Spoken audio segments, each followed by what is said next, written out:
Understanding customer anger is the key to managing difficult situations.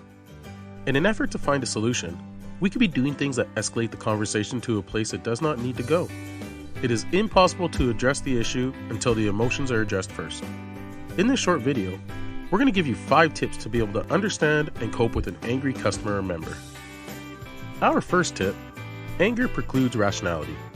First, we need to understand that when a customer or member is angry, they're in an emotional state. Angry customers or members cannot rationalize. Everything we say is being filtered through their emotions.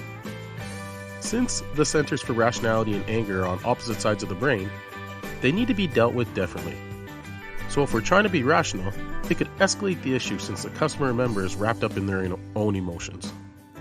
The second tip: we need to acknowledge the customer anger. If we respond to emotion with logic, the customer or member would think we're not listening to them, and that alone can escalate a conversation. An upset customer or member just wants to be heard or understood, and will continue the behavior until they are heard or understood. Make sure to acknowledge their anger. Tell the customer or member, "I can see how angry you are," or "I can see how frustrating this has been." An empathetic statement like "oh no" or "I would not want that to happen to me either" lets them know that you're really listening to them. The third tip: diffuse the anger. Before moving to business, we always want to try to diffuse the anger. That anger builds a wall between us and the customer or member. If we can diffuse the anger, we will meet their human needs first. Try not to jump right to business. Diffusing anger keeps members and customers loyal since they are being treated like a person and not a transaction. This will save us a headache and AMA money.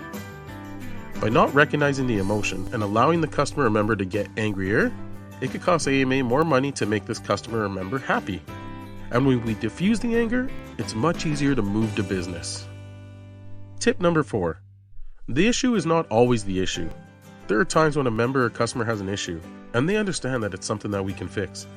It's how we handle the issue that can become the issue. How we respond and resolve the issue is what becomes the real issue. Dealing with the issue appropriately will create loyal members or customers. And our 5th tip: venting is crucial. Ever feel like a volcano that's going to erupt? Can we stop a volcano from erupting? When a customer or member is angry, they need to have the chance to experience and express their anger through venting. Try not to interrupt. Let them tell their story. Customers or members will eventually be able to operate in a rational side of the brain. An angry customer or member is angry with the situation they're in. If we remember this and use the tips from this video, we'll have a lot more success with providing them with help that they want.